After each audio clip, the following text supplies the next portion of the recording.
Using the Department of Corrections' own records, we learned that dozens of corrections officers were arrested for trafficking contraband or trading for sex.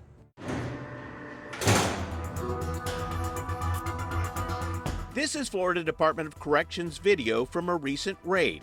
Using drug dogs and a small army of officers, DOC employees confiscate contraband from inside a prison's walls. We had several inmates that we found, cell phones, weapons. Those inmates were identified. They seize drugs worth thousands of dollars and haul inmates away into confinement. In 2019, the Florida Department of Corrections seized 432 ounces of marijuana, nearly 7,500 cell phones, and enough tobacco to make 1.1 million cigarettes. How does it get there? Sometimes the schemes are elaborate. One former inmate used a drone to drop cell phones into a prison yard. Reports show about a dozen arrests of people bringing contraband into Florida prisons during inmate visitations. I mean, I'm not saying it doesn't happen, but it would be very, very hard for you to do that. This inmate's mother says she has to show an ID, pass through metal detectors, and send her belongings through an x-ray machine every time she visits her son in prison. They'll pat you down, you have to lift up your bra, shake your bra. She doesn't want to be identified because she fears her son may be retaliated against. What kind of things does your son tell you are in prison that shouldn't be? Drugs. There's drugs, there's cell phones. You can get as much in there as you can out on the streets. According to the DOC's latest annual report, contraband is a major source of violence, and contraband introduction has risen even as COVID limited visitations. There was no one that they could blame it on, you know, that, oh, this is family members bringing it in and da-da-da-da. And there were still drugs. There was more than ever in the last year when we weren't able to go visit our loved ones. The I-Team reviewed hundreds of arrest reports and found DOC employees themselves are often to blame. More than 50 DOC employees and contractors were arrested in the past 2 years for bringing in contraband. They're supplementing their income and risking their job in order to bring this contraband in for the inmates. An officer at Holmes Correctional Institution told investigators he wanted to make more money than his job was paying him. So he brought in tobacco, marijuana, and cell phones, and even delivered a steak and shrimp dinner to an inmate for his birthday. Senate Criminal Justice 9 to 1130. Lorette Phillipson, who is now a prison reform advocate, previously served time at Lowell Correctional Institution. What kinds of things would be smuggled into the prison? Cigarettes, Suboxone, weed. Those were the things that I was aware of. They talk about how they catch so many of these things and how they do a great job of stopping contraband. Would you disagree with that? I would totally disagree with that.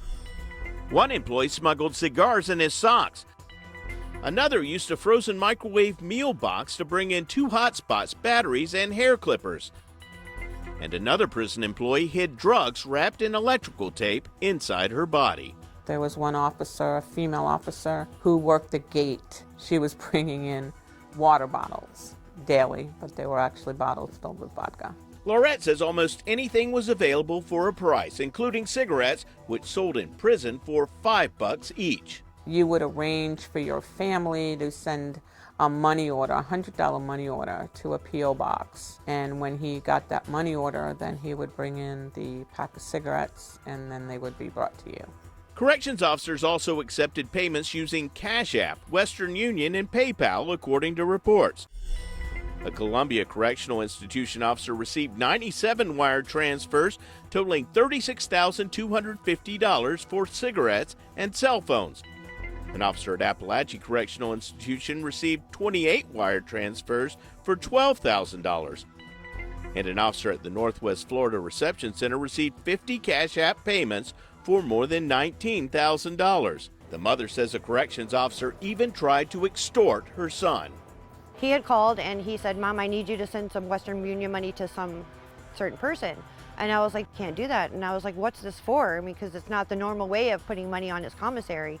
And he says, I can't tell you, Mom, I just need you to do it. She says her son later confided that the officer threatened to give her son a disciplinary review, or ADR, which would land him in confinement and affect his privileges and release date unless she sent a payment. How much money did they want to keep him from being put in confinement? It was $150. To me, that, a single mom, that's a lot of money. If they get that $150 for you for their protection, then how often is this going to go on, There might be another DR. Yeah, it could be, all right, that covered you for this month, your payment next month is due. I just didn't want to start that vicious cycle, and nor did I have the money.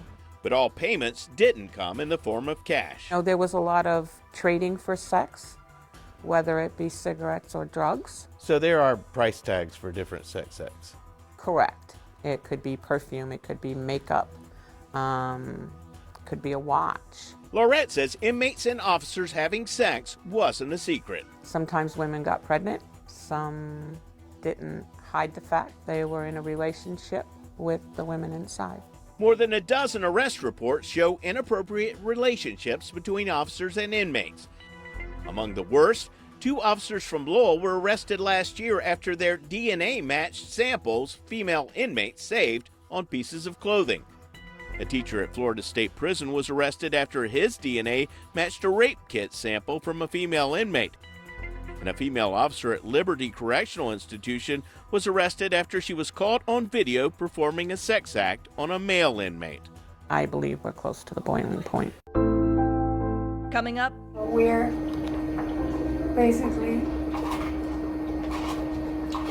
treated one way if we're inmates and another way if we're inmates. a dying prisoner's message her family is now sharing with others, pushing for better health care for those behind bars.